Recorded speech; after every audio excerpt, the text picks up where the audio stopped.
technology.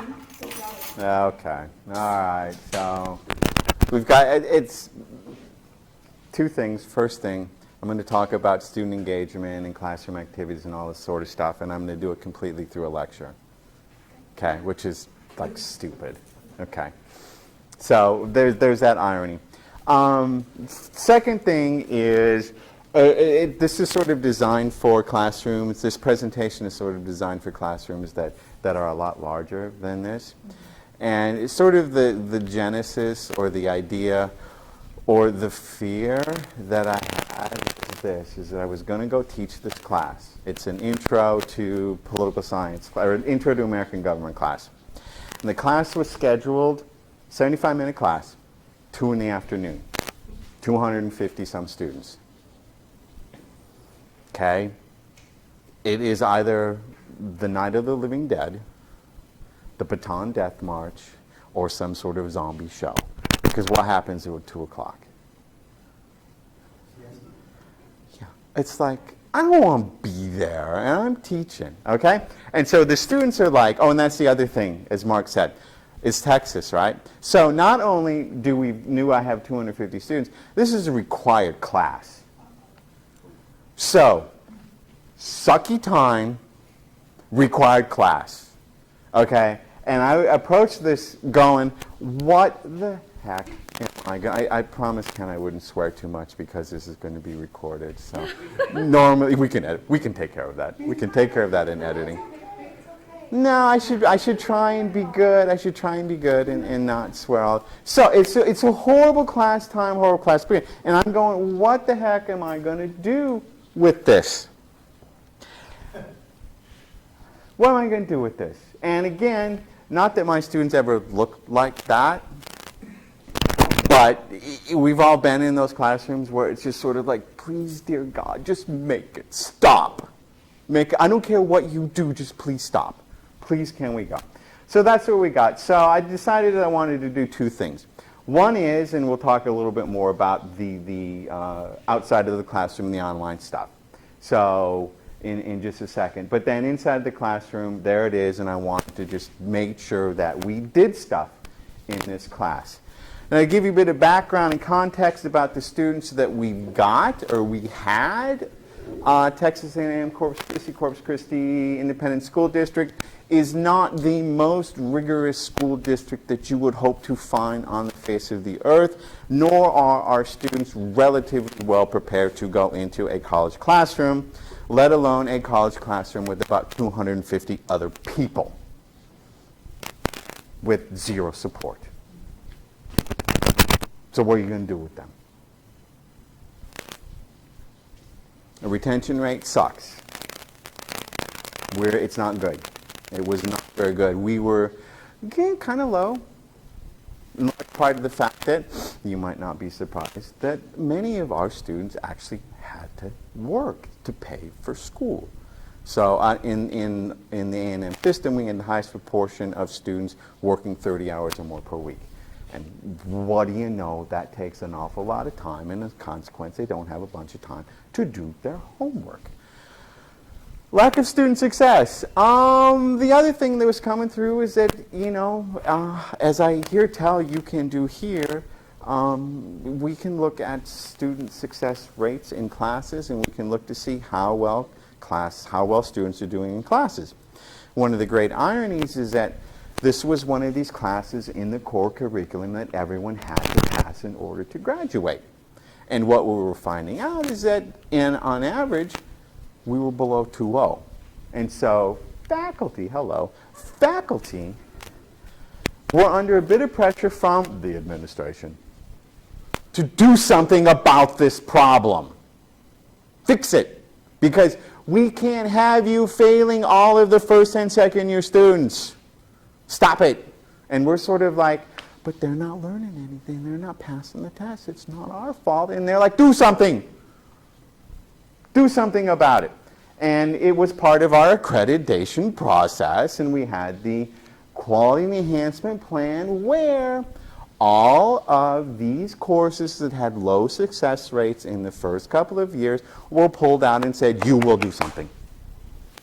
And we were initially told, yo, you got a year, year and a half to figure it out, no big deal. Meet, Dad, we'll buy you pizza, we'll give you a little bit of money, we'll do all of the stuff, and we'll make this a relatively painless process for you. Really, 2 years down the road, give us something, anything that you think is going to work. About 2.5 months later, they came back and said, we would like you to do this in the fall. And we were sort of like, but the fall is like 2.5 months away. And they're like, uh-huh. And we're like, really? And they're like, oh yeah, really. So what do? This is where we get to, and I hope I got this right. Oh, this is where we get to the online stuff that I wanted to talk about later. This is where we decided we're going to go with this book. We have this book, a relatively cheap book, for American government. I don't know if you all have priced textbooks lately, but American government textbooks are generally $125 to $180. Of which students read how much? I mean, let's be honest. And so we went, you know what, we're going to get them a black and white boring book that's going to cost them like $40. And then with that, we're going to bundle this software package. And we got a good deal on both of those because CQ Press, which is actually a really good press, had a working relationship with Sumu Publishing. So we worked together to bundle these things, and so we had this option of offering the students a relatively inexpensive textbook and a relatively accessible, not great, but relatively good online thing. So we talk about, and the literature shows and all of this sort of stuff, and talking about student engagement, okay, and how important it is to have students engaged in the classroom, one way or another. You can do it through civic engagement, which could be knowledge about what's going on in broader society, or sending them out to do things, which is the service learning, or you can do the active learning stuff as well. Okay, and one of the citations that I have up there is something I published a couple years ago about doing simulations in political science classes. Okay, and how we, when Polly knows all about that. You know, we would just have them role model and do stuff, and what do you know, when they do stuff, they actually learn more, and they kind of like it. Cool. So that's what we see, and again, just in terms of engagement and success, that's what we got going on. So we got this website. It's an okay website. It's probably gotten a little bit better. This is one of the first iterations of it, and there were lots of issues with it in terms of being able to download the grade books and all this kind of stuff. But these are just some of the examples of the things that they could look at on the website. So video on local government race, and that was Cory Booker at the time when he was just starting to become well known on the sort of the national scene. Studio, students doing work, desegregation, that's what the picture you see up above, that's Wallace in the courthouse, standing at University of Alabama, basically saying segregation now, segregation forever. And as I reminded my students at the time, forever, that's a mighty long time. So I'm going to work in as many Prince references as I can in this presentation today too, seeing how purple is a predominant color today. So just curious. I almost dressed in purple too. So, but we've got four. Elon, Catella, Cameron, and Paul are in purple. So anyway.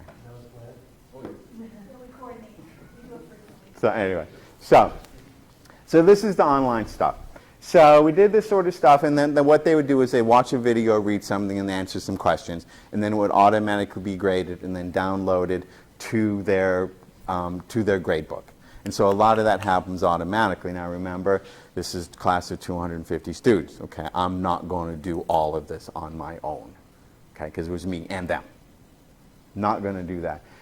And then, you know, the grade book was kept up online, and the nice thing about that is that they could follow all semester long how well they were doing in the class, and they could see when new assignments were posted, and they could see whether they'd done those assignments, and it would keep a running tally, And then I would keep a separate grade book, or I would download all of that information and then put their test scores in and their in-class activities in. So all along, they would know exactly where they are and what they needed to do and where they stood. So there was no guess. And to be honest, that's also, for me, that was an important survival mode as well, too, because there's nothing more aggravating than students coming to you at the end of the term and going, is there anything I can do? And at this point, you can say two things. No, in good conscience, because it's like, you knew where you stood all semester long, all quarter long, all term long. Why are you acting surprised? You should have known where you were. I mean, I don't have much sympathy for that. So, but if it's a good faith effort doing so, we'll see what we can do. So, and then what do they do in class? And then this is where in certain times it relates and other times it doesn't relate to what was going on online. But again, in a class of 250, I mean, one of the first things we did at the beginning of the term was I had them go online to Q and the press, and they have this 25 question ideological survey. And so they do this survey, and we'll see, you see sort of the groupings in the column there on the right column. I have problems with right and left. So, but you see sort of the groupings there. And what we would do is refer to these ideological groupings over the course of the semester, and we would have some activities based upon these. But, I would break up the room, and again, this is sort of this active learning. You have to imagine this big lecture hall, and everyone would I would make them bring in the printout of their group, and they would have to wave it in the air like it was a snowflake. And that was the first time many of them had seen snow. Yeah, so I know. It's South Texas, too, so it doesn't snow. So they're like, really, that's what it looks like? I'm like, yeah.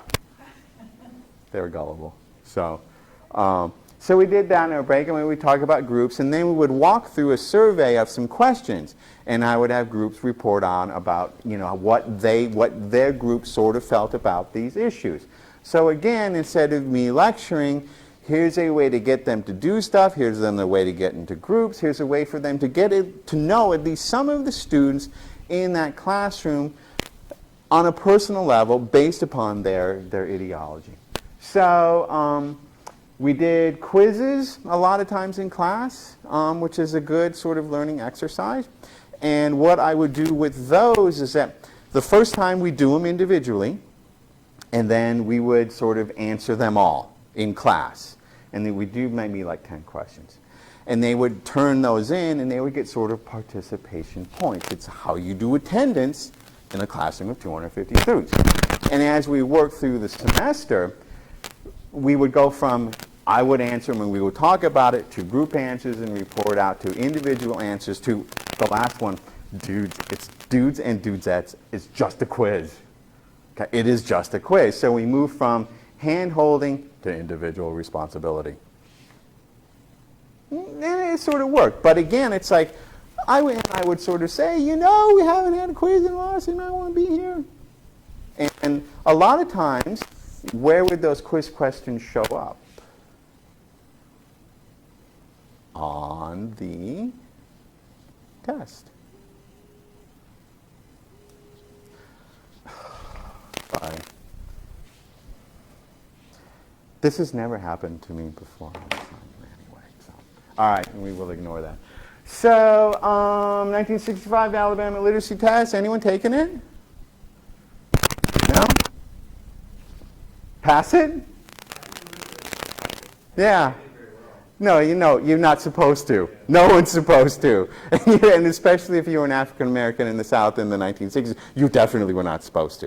And then I would sort of make the point, like, who's grading this? The grader is just the elected official, the appointed official that doesn't want you to pass. How you think they're going to pass you? No, they're not going to pass you. So again, that's one of those active learning exercises that you can engage the students in, and they sort of see. It's one thing to sort of, we elected Obama, we're in a post-racial American society. And so we're all beyond that. Well, here's a way to sort of show, here's what it used to be. And then I would sort of say, and you know this happened in my lifetime. I am old, but not that old, and this was not that long ago that we did this on a systematic basis in this country. New York Times, you fix the budget. New York Times had this spreadsheet, and I would print it out for the whole, we'd have about 10 or 12 groups in there, and I'd print it out on like a 24 by something or other, big piece of paper. And basically what it was a series of questions about, did you cut or did you tax? And then you had to fill out a grid on the top, and then once you you would balance the budget by answering those questions and filling it in to get the amount of money. So you had this big student sitting around all day long in class working on these questions, and you'd circle the room kind of asking them, how's it going? And again, what you would do is break this up by ideological group, using what we used earlier. These people, the steadfast conservatives, the pro-business conservatives, okay, those people would be like, we are cutting the budget. We are not raising taxes, ever. And what they would quickly find out is that to balance the budget, you can't just do that. And liberals would be the exact opposite. They'd be like, do you know what? We are raising taxes. We are raising taxes on everyone, and the top 1%, you are lunch for us. Okay? And the scary thing, being the oldest person in the room, they're also willing to throw old people under the bus. They were like, cut Medicare benefits, cut Social Security, cut all. They were willing to do that. If it went for someone older than 35, it was. I'm like, thanks, guys. Appreciate it. They're like, you'll get over it. You'll die. Yeah, you'll die. You'll be dead soon anyway. So, I mean, they would say things like that. You know, they didn't care. So, but again, it's a way to, again, think about in a room of 225 students, get them doing things and thinking about stuff. And making them sort of solve problems and answer questions. And then we all do this other stuff is that, you know, we have shorter clips that we show them. And a lot of times what I would do with those clips is that I'd pass out, we'd have like, you know, if it's a 10-minute clip, I'd pass out a little piece of paper, had 5 questions on it. Look at the questions, preview them, and then as we walk through the video, as we watch the video, be kind of answering the questions as we go along. We'll talk about it as we get done. So even, you know, a lot of times when we show videos in class, what happens? Where do students go?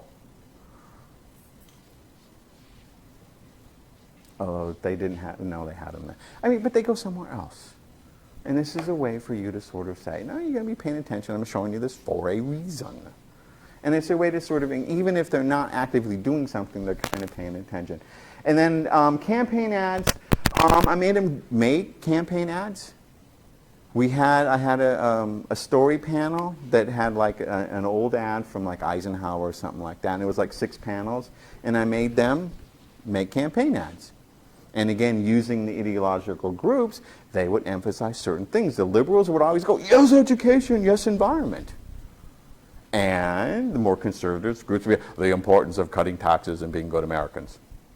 So you would see what groups felt were important in political campaigns. And in a different class, I had them write make a campaign ad for your constituents and then for moderates, and just look to see how you would message that out differently.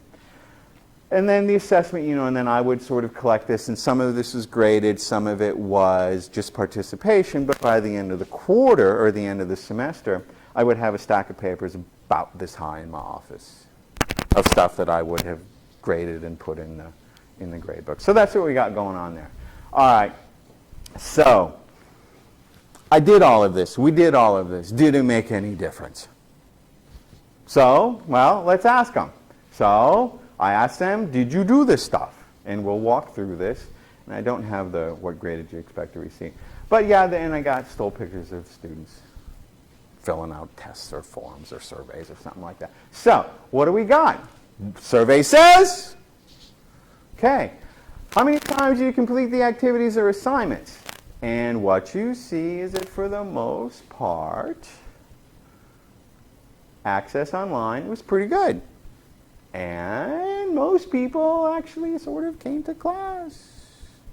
225 people, they said that about 80% of the time they were there, or more even. Very few didn't do it. Okay. How helpful? How helpful do you feel the activities were in class? Extremely had to key concepts. In class, I'll take that. I thought he did okay. And online is pretty good too. So, did you do it? Yeah. Did you think they were helpful in understanding course concepts? Okay. And that's an instructor's thing that we kind of care about. It's like, did they get the concepts? Did they get the core ideas? Okay. Students are like, okay, fine. Did this help me on the test? Because I don't care about whether I understood a key concept. And it's interesting because what you see here is that the numbers largely follow out. That they were more or less useful in class and online. And this is the interesting thing, is that the in-class was helpful in getting ready for exams. Okay. How helpful did you feel the in-class activities were in keeping you engaged in the class? Not that I'm so totally awesome, but I am so totally awesome. They liked that stuff. They felt that that kept them engaged. And that's what we want. Because if they're engaged, they will hopefully do things. Now this is asking about their attitudes, which is sort of like, in social science, it's self-reported. They could be making stuff up. They could be saying they do. We don't know. This is self-reported stuff. So, did it work? Did they actually learn things? And these are the results of the online assignments. And what you generally see is this, is that they would do, this is the exams, and there were 4 exams over the course of the semester. And what you would see is that I would take from the online activities and put it right into the exam. And I would usually say something like, if you recall our American governing assignment, comma. So it's referenced right there. You should have seen this. You should be recalling. It's a simple recall. And for the most part, what you see is the scores increased. So again, this notion of experiential learning, getting it, thinking about it, reflecting on it, and then able to recall. And these are just some of the various questions that we have. In-class assignment averages compared to, and this is the interesting thing, because remember when I said I was awesome, super awesome. Some of these show that, well, you know what, this teacher wasn't so super awesome. Because one of the big ideology ones, one they got, one they didn't get.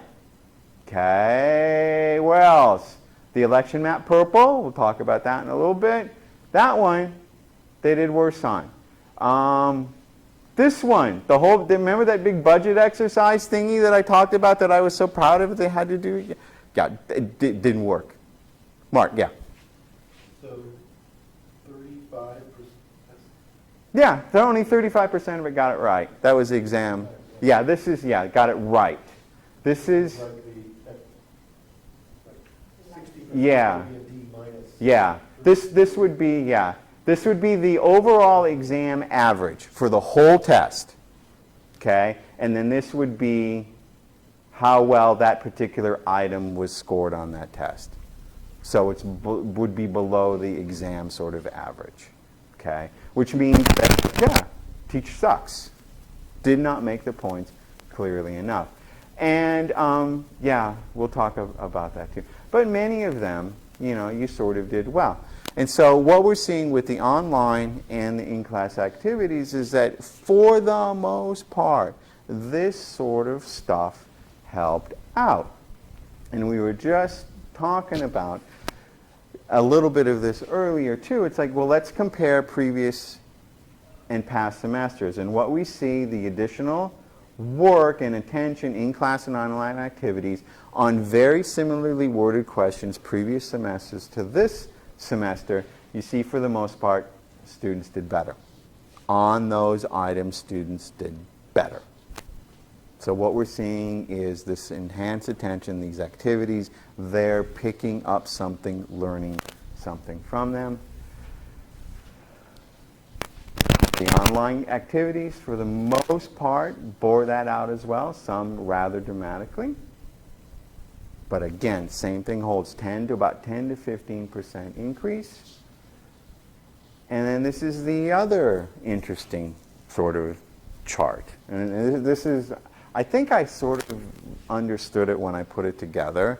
But basically what we got here in this, on the first thing is, this is the average score that students who got A's got on their in-class activities. So every student in the A range scored, the average score on those in-class activities was about 90%.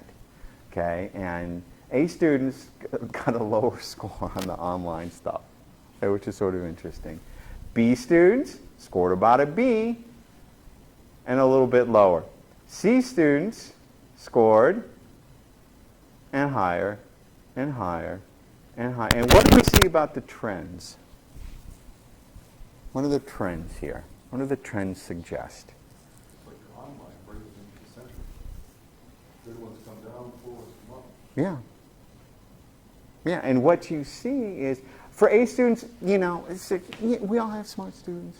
They're going to get it no matter what, for the most part. They're going to be successful. But multiple grade earning opportunities for students in the C and D range raises their grades. And so here, you've got D's and F's and failing F students who are at least passing the course. Mark. You can, no, it's fine. Any old time. I should have said that earlier too, by the way. What about cheating?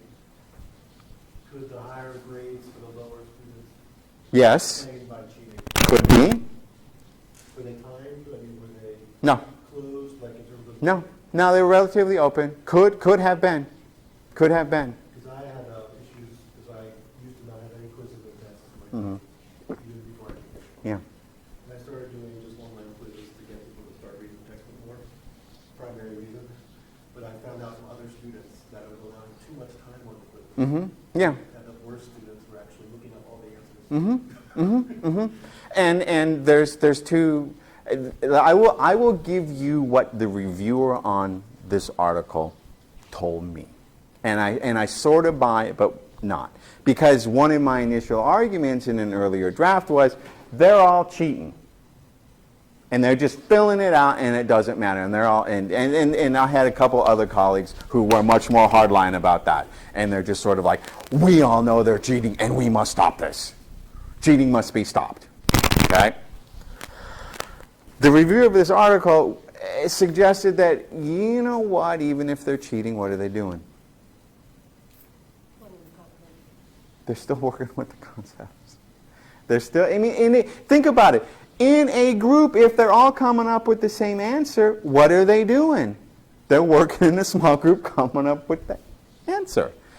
And I have, my personal attitude is, I have sort of the Lance Armstrong philosophy towards cheating, which is sooner or later it will come back to you, and it will come back to you at the worst possible time in the worst possible way. You know, I had, you know, and again, there's opportunities, you know, it's like I didn't pass out the same exam in the class. We had, you know, 4 different exam versions and that kind of stuff, and I felt that that was enough. But I had colleagues who would have the students march in a line, sit down, everything was laid out ahead of time, you know, and they would have people sort of hovering, sort of like those vultures in the Peanuts cartoons, watching for students cheating. I was sort of like, there's 4 exam versions, okay, go. You know, and you would try to make sure that they didn't get mixed up, and you would, you know, sort of avoid the worst of that. But, you know, cheating can be mitigated, and at a certain point, cheating is also kind of working together to solve a problem. So, I have a slightly lax philosophical attitude toward this. But the point that I sort of wanted to make with this is that Multiple opportunities to earn grades, especially in low-stakes ways that accumulate over time, can really benefit students, especially students who might otherwise not do as well as they possibly could have been. You know, the range, and again, if we think about that 2.0 that we were told to get our class to, anything that's going to get these students above that hurdle is going to be really, really useful. So, the nice thing about the online assignments is, you know, if you use them or use supplemental websites or anything like that, you know, they used them, they liked them, they did them. And what we see is the average scores were about 16%, and those are just some of the examples. That's doing exit polls, and those are the tinkers from the 60s. And again, useful to illustrate and enrich classroom presentations. So you want to talk about stuff, it's like, go look at this for more information. When we talk about symbolic speech during the civil liberties section, you'll have another example that you can use in the class, another point of reference. Okay? Online assignments, there's Mark's point. Are they sharing answers? And is this just, I'm just going to watch this video, I'm going to click through it as quick as I can and not try to learn anything. And those are sort of the downsides of these types of assignments. The technical issues, you know, by the way, I was just somewhere with a whole bunch of students from a different school, and they love Canvas because they have a different system. They love Canvas. What do they have? I think they got Blackboard. They love Canvas. They're like, oh, it's so much better. So much better. Just saying. So, but does it lead to, I'm trying to be good, I'm trying to play my role. And does it lead to creative thinking? And again, that's sort of the downside on a bunch of this stuff. So in-class assignments, you control what you want them to do. What do you want them to learn? Okay? It's direct control over content. What we saw from the things is that students generally went, and students really liked it because it felt that they kept them engaged in the class. Okay? This is a problem. And I'll talk about these in just a second. So, what's that?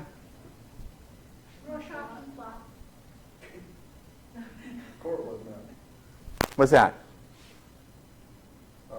It's a cartogram, excuse me. Yeah. What? It's showing Democrats, Republican results from, the 20... I think this is 08. Yeah, this is 08. Yeah, it's the 08. And what I wanted was to everyone go, oh no, Cameron has to spoil the fun, because I was going to say, this is your brain on drugs. But anyway, but the point that I want to make is related to this point here. Did the instructor fail to make the point? And I know exactly what happened on this one, because I was rushing through the end of lecture and trying to cover a whole bunch of maps right at the very end, looking at Electoral College maps, and I was talking like this, and as you can see in 2006, in 2008, 2010, 2012, and we're talking, and I'm showing them these standard maps, and then I'm showing them blown up, and this is votes by county, and yeah, I know that we're over time, but we still got to go a couple more minutes because I need to show you this really freaking cool map. Because I found it from somewhere and I stole it. And I want you to see it, because what it shows is that, look, it's not a Republican country. It's a mess. And look at the importance of the urban areas. I said, there we are. We don't matter. I said, there's Spokane is somewhere there. Well, look at that. There's Seattle. And I'm trying to do all of this as I'm looking at the clock. And what should I have done? Just punted when I knew I wasn't going to get there, and say, do you know what? I've got all of these really cool maps, and when we come back on Tuesday, we'll talk about them. But no, I had 5 minutes, and I ignored the fact that I had 15 minutes of material, and it doesn't work. And the second thing with the budget one, it was the same thing. we were working through it, and it was really kind of a 3-day exercise. And I tried to do it in about 1.5 days. And what happened is that we sort of rushed through it. We didn't have enough time. And as a consequence, when you're trying to make the points about it, they're rushed. And so students aren't getting what you want them to get out of it. So make sure that you leave enough time with these in-class activities. It's great to do them and they love doing them, but make sure that they're kind of learning what they're supposed to be learning from it as well. So management and summing up. And again, we can talk all day long about stuff, but it's like, okay, fine. And again, ideally, you would encourage the students, and again, that takes longer, to come up with the lessons of the lesson, rather than you sort of saying, okay, fine, here's what you were supposed to know from it. So that's kind of what I did. And Earl Warren, I don't know what happened. They just don't like Earl Warren. I mean, I lectured on him. I love Earl Warren. He's a troublemaker. I get to swear in class because I have an Eisenhower quote where he calls him a son of a bitch. They do an online thing. It's like, it just, and I'm like, come on. We talked to, I get Jon Stewart talking to Sandra Day O'Connor, and Earl Warren is in that one too. It's like 5 or 6 different times, and I'm like, a quarter of you got that one right? It's like, come on, you're killing me here. So anyway. I still don't understand what a moderate Republican is. Because there aren't any. There aren't it, no. Yeah, that's the thing. Yeah, it's like Richard Nixon would be labeled a communist today by the current Republican Party. I mean, it's like, come on. Anyway, it's crazy. It's crazy. But now I'm editorializing, and I shouldn't be. And I want to say, I think that's it. They did better. The supplemental stuff online seems to help, and it's a way to encourage them to do homework, and if they get results and feedback and they can track it, it helps. Multiple online assignments. In-class exercises, again, it's the same thing. They're doing stuff, they enjoy doing stuff, and they're also learning, okay? And roughly each added about 10%. And the first time I sent this article out for review, I got, this was the criticism I got, was that, well, you can't separate the effects of one or the other, so therefore this study is entirely invalid. I went, screw you. I'm just going to send it somewhere else. But it's true. I mean, there was a valid criticism. Yeah, and they're right. Jerk faces. But that's it. It's a combined effect. Okay, which again, we're not. This is not that kind of research. This is. It's an argument. It's a counter argument, which is fine. I accept it. Yeah, Mark. So now we're obviously open and to questions and whatever, and I can shut up. For why the A students actually did worse than the online stuff? Didn't do it. They could track how well they were doing in the class. And I mean, that's my analysis of that, is they could, the whole way through, they could track and sort of see what they're doing. And a lot of times those students, if they were hitting A's on the exams, those extra grades were sort of less important to them. Yeah. I'm sorry? They're extra grades? Like extra credit? Or No. They're, well, let me phrase it this way. I told them there were 10, each of these 10 online assignments and 10 in-class things. And I told them that there were only 10, but we actually did 12 of each of those, but I didn't tell them that we were doing 12 of each, and I just made like 2 of each of those extra credit for them. But no, these were, for the most part, regularly graded assignments.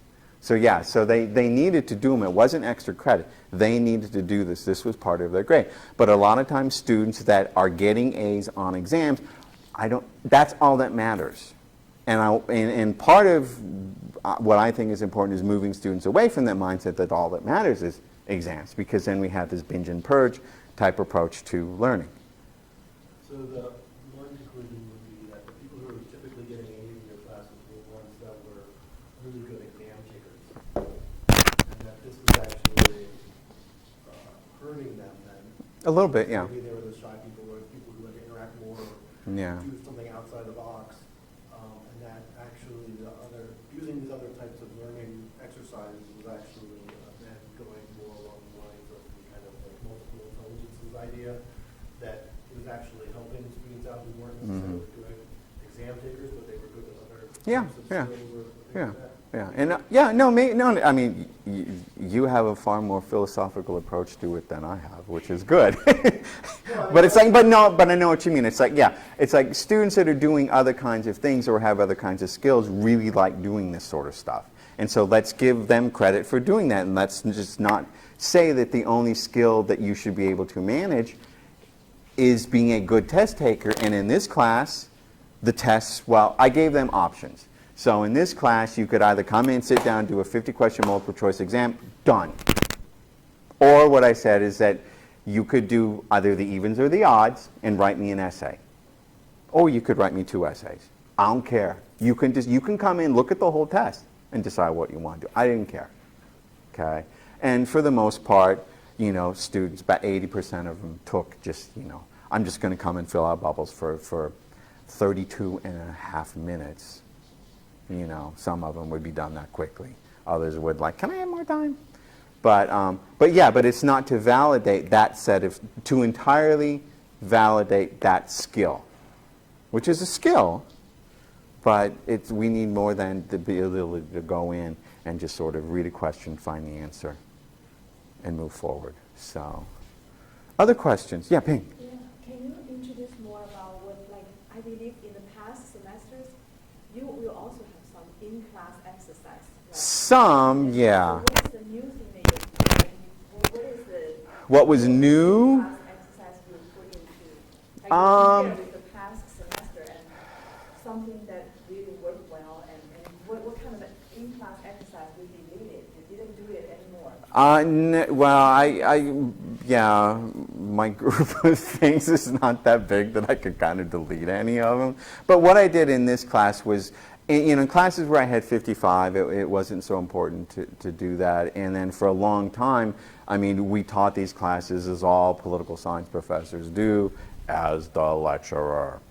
And I would always have a couple little things, but I was too chicken, to be honest, in a class of 250 to sort of say, let's roll around in the chaos of the classroom like a cat with catnip.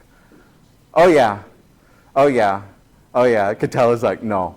See, but I love that. See, I am happy with the chaos. I am happy with things going just kind of crazy, and we're not quite sure, and we're kind of fighting with each other a little bit, and I'm okay with, and that's just a personal preference. I'm okay with that. I don't care. And in fact, I sort of enjoy it. But if you don't like that and it makes you uncomfortable, don't go there, because you'll just be a nervous wreck. But in this class, I came up with quite a few more things and more things that took longer to do. We would always have little video clips that would take 10 or 15, 10 minutes maybe. Or there would be small sort of group activities. Here's some questions, go answer them, and that kind of stuff. But this was an attempt in this class to really at least once a week or so, maybe, for certain every third class period, again, we're meeting just twice a week, to make sure we did something like this that took time, that took, 10 to 15 to, the whole class period and maybe more. And, the upside is you get lots of engagement. The downside is sort of Catella shaking her head going, but I'm going to lose control of the course. A lot of them do okay, but then they go off course. Yes. It's hard to get back. Yes. So I guess that goes back to if they're totally engaged in the in-class exercise, they won't be off track. Yeah, and that's what you see, and that's what I was worried about. And again, what you have to be moving the whole time. You really had to be moving, and a lot of times they'd be like, "We're done," and I would just go in and I ask a couple questions. Well, did you do this? Did you do that? And they'd be like, "No, we didn't." And I'm like, "Well, I guess you got something to do, and I guess you're not done. So get going." I could be mean like that. Yeah, Mark. How did your classes compare to your colleagues? They thought I was crazy. Did they try anything different? No, they like to lecture. What about other departments? I mean, because I was with the university for many years, and we, at the University of Maryland, had very large introductory Yeah. classes, up to 240 students Yeah. normally. But they did the TA option, Mhm. the discussion sections. Yeah. Discussion Right. sections as a way of increasing Right. engagement and Yeah. Yeah. personal attention. And Yeah, no, and other, like the bio, we had learning communities, and so the biochem learning community was good about doing that. They had a one biology instructor who was really good about bringing stuff in. The psychologist, I'm trying to figure out whether it's easier to teach psychology or history, because psychologists, you can always bring stuff. Okay, we're going to electric shock you now. I do actually have a Yeah, I know. She's got a car battery that she cranks up. It's like far off the truth. yeah, I have to sign these IRB forms all of the time for her, please. Just don't just don't kill anyone. there have been studies It's like which disciplines are less likely to give up lecturing? Which disciplines? I would think psychology would be pretty high up there. I don't know. I would say no, because there's so much fun stuff you can do with sort of short little experiments. Physics, same thing. Chemistry, biology, you can do stuff. That's more the lab. No, but even in lecture, I mean, I graded at At Maryland, the scientists always wanted to do the clicker thing. They were like, love with the clickers. yeah. It's like, why don't we just talk to each other? Well, I never got a chance to use the clickers, but I kind of wanted to use the clickers. But the biochem people had problems with the clickers because they loved them. And you'd have a kid come in, and this kid would have like 10 clickers. And it'd be like, nope, which one's yours? And I'm holding on to the rest of them, and your fellow classmates can come get them from me later. But they're kind of cool. I mean, in political science, they're kind of nice because you can do in-class surveys on attitudes and beliefs. And that's kind of fun. Well, I guess one of the premises for my question is, Yeah. if we compared the effects of just making smaller classes. There is, I was at a teaching conference once where at Texas Tech, I think it was Tech, they had like a 550-seat auditorium. And they, ran classes in there all the time. The room itself dropped students' grades by about 0.4. The room had that effect.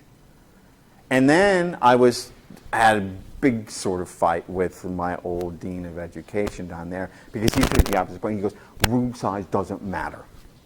It doesn't matter. At this school, a lot of the research I've done, it doesn't matter. Students, big class, small class, doesn't matter. Now, How small? 20, 25 to 500. Now, see, I will tell you this. My N of 1 on teaching smaller classes versus large classes is how many students in that room of 250 did I know? All of them, because I was so awesome. I knew the top 2%, and I knew the bottom 2%.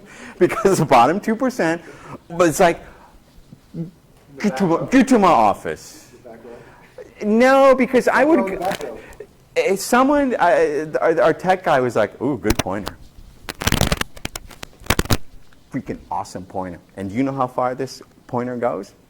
It can go from the top of that lecture hall all the way down to the computer, and I bought it for that reason, because you're not sitting up there with your laptops open and your phones and something else.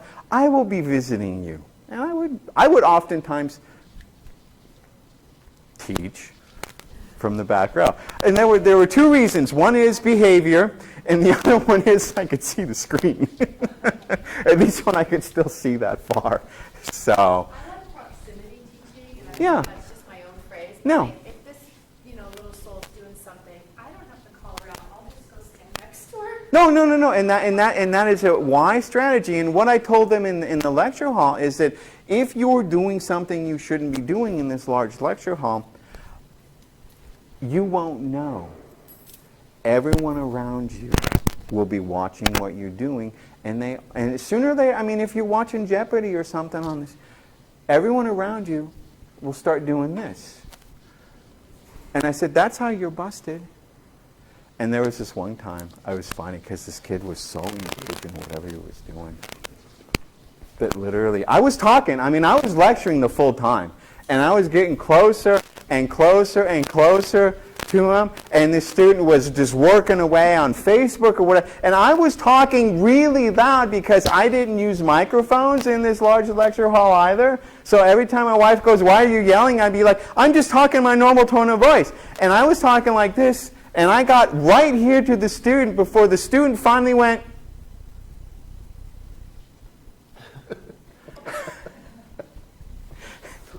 needless to say, the whole classroom was just sort of like, "Dude, you are so busted. You are so busted." He's like, "Sorry." I'm like, "Yeah, just take notes, okay? Just take notes. You don't be gambling online or whatever right now." But to get back to your questions, and it's a serious question, in the big class, I didn't know the students. In the small classes, and by our small classes, that was 55. I would know all of the students' names. And I personally believe it makes a big difference.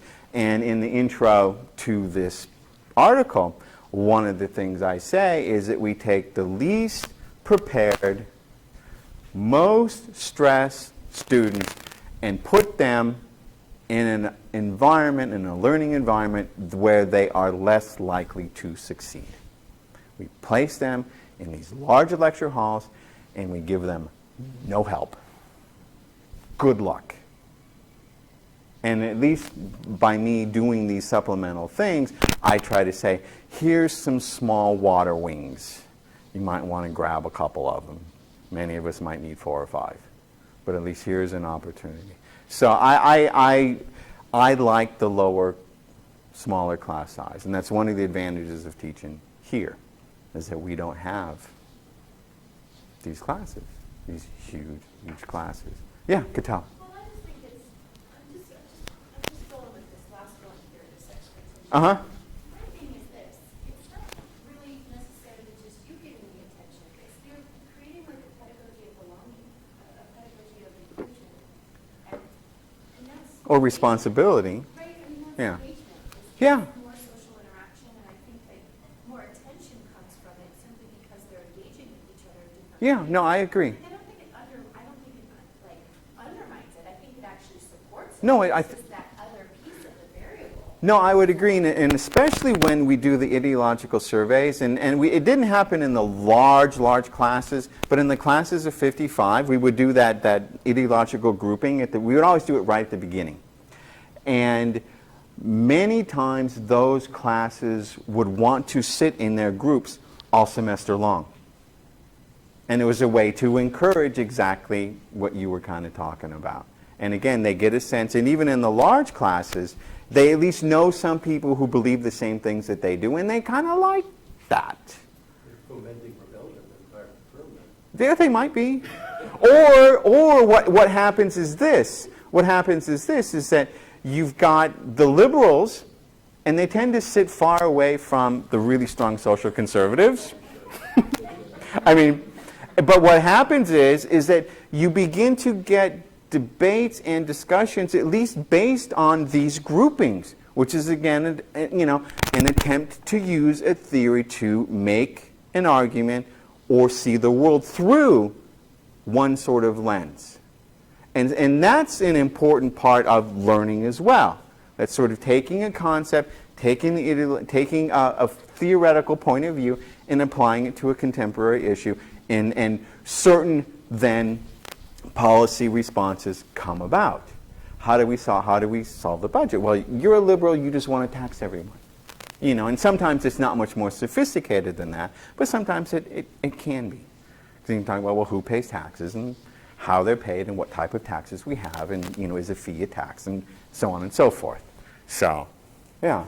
So I like both of those. I mean, I think that's an important point Cantella to make, just in terms of thinking about inclusion and how to find groups, and having a sense of community that way. And then sometimes we have smaller communities that come into conflict about particular issues, and one of the basic definitions of politics is the authoritative allocation of values for society, and that involves conflict. I mean, it's not necessarily boom, boom, fight, you're dead, but it's like, we're going to debate and we're going to discuss, and we're going to come up with policy solutions that may or may not work according to your philosophical point of view. So, yeah. Thank you. I'm redesigning my second year. I have learned text, and I'm trying to figure out how to, what needs to be a pre-text, what needs to be an in-class exercise, what needs to be a pop quiz. So I mean, this is really helpful. Yeah, it's just and when you do, I mean, the conflict or the dilemma is always, how much control are you going to give up over content? Because a lot of times we're like, we must cover certain things. And when you do this kind of stuff, or when you teach in learning communities, it's like you give up control of content. And so, okay, fine. So then you're forced to ask yourself, kind of, what is really important, content-wise? And then also, as Mark said, what sort of the other skills are you trying to develop as well? Interpersonal communication, working in small groups, conflict resolution in small groups. If you're a quiet kid, you got to kind of do a little bit of this and get out and do it. And if you're loud and obnoxious kid who knows it all, you got to kind of listen to other people in your group, because you need to, And so it helps students work on those things as well. So, yeah. Anybody else have a question? I want to ask if you ever thought about, most of your assignments, it sounds like, or exercises were meant to be done at a certain time in the course, to reinforce something that's going over a lecture at that moment or time. Yeah. I wonder if you ever thought about doing more of like the portfolio thing, where they have to do a certain number of things by the end of the course in order to, so I guess asynchronous. Yeah, I get that, and I've taught in like honors learning communities where that kind of was the model. Students get really, really nervous when they don't got grades, when they don't have grades. That's how they feel when they don't have. They get after them. Yeah. The facility of the use. This is, by the way, this is the longest I've spoken at a single turn in like 3 years, so it's kind of freaking me out a little bit. You mean the president let you speak? No, never mind. Mark, do not lead me. That's right. I know, at several points I wanted to turn this off, and yeah, that's the problem, is that sometimes I do tend to forget that. Long, extensive, deep reports. Sorry, moving on. No, I get what I like portfolios, and I like doing that kind of stuff. But the function of these classes, and especially a lot of the intro classes, is students like to see their progress over the course of the semester, and they feel reassured if there's grades there, and they know that there's grades there. And it makes portfolios are nice. Portfolios are nice, but if you can build in points where they're graded for its construction and make sure that there's adequate feedback in a timely manner on those, then there's nothing wrong with that. What I want to do with this kind of stuff is move us away from high stakes testing, because it's just, you just don't know what's going on in students' lives when it comes time to a test. If it's midterm and final and you come down with the flu, or you break up with your boyfriend, girlfriend, you dog, I don't know. Or you make a bad decision and you go out clubbing the night before. I had, my makeup policy in these classes were, you show up, you take the test. You don't show up, I don't care. I want to keep grandparents alive, all of that sort of stuff. But our finals were like 3 hours long, and you would just basically make it up on the day of the final. So I would, it's like, I don't care. You make you're big, but you can, pay me now or pay me later. And I had every semester, I would have 1 or 2 students that would come in. They'd take the 4th exam, and then they would do makeup, and then they would do another makeup. And then I had this thing that was, I called it a replacement exam. And basically what it was that it was a 50-question comprehensive exam. And if you did better on it, totally optional, if you did better on it than any of your previous exams, that grade would replace a lower exam score. So if you got 75, 75, 32 because going to Cabo was more important the week before the test, and another 82, that 38 where you made an unwise academic decision wouldn't kill you because you had the opportunity to study some, do the whole semester, and try and replace that. And I liked it. Well, students liked it because it gave them the opportunity to replace that score. I liked it because what do they got to do? They got to review everything. No, teacher's smart, students not so smart. I guess portfolio would work a lot better in upper level classes. Yeah. I mean, but again, and how much different is a portfolio than a final research paper? Because when I taught, capstone classes and 400 level classes, that final research paper would be a series of assignments that would scaffold into a completed final project. But we can do that at the 100 200 level, it's got 8 stages and you graded the whole way, and that final paper can be, graded more significantly. We want to make sure that that they're collecting points, and that shouldn't be the only thing that they're being, in my opinion, it shouldn't be the only thing that they're doing that. They should still be exams and quizzes and in-class stuff, participation or attendance. My brain's still rocking around this replacement test. That's pretty cool. I never thought about that. Yeah, no, and but this was, again, it's like, this came about after one semester when I got assigned 4 of these. I taught like 1,200 students that semester. And, I would do these makeup things where you just come next week and make it up and come, and, you would have a group of 20 students that would, oh yeah, I'll be, and they would never show up. And so finally we got to the end and they're like, can I just take them all at the end? And I'm like, yeah, but, we got to fix this. I do an exam makeup day the last day Yeah. of the quarter, not that day. The last day of the quarter, I cut class and I do exam makeup day. And Yeah. I thought about that. Yeah. It's not, and again, I liked it. It allows people to to correct their answers that are wrong. I don't know what credits you just get, but There's multiple ways of doing it, but I like this because it's like, again, you have the opportunity, if you study some more and you gain more knowledge, and that's what I want you to do, and you can help yourself out by, because it was like, well, which exam are we dropping? It's like, none. My opinion, why would I do that? Why would we do this and then give you the opportunity to quizzes?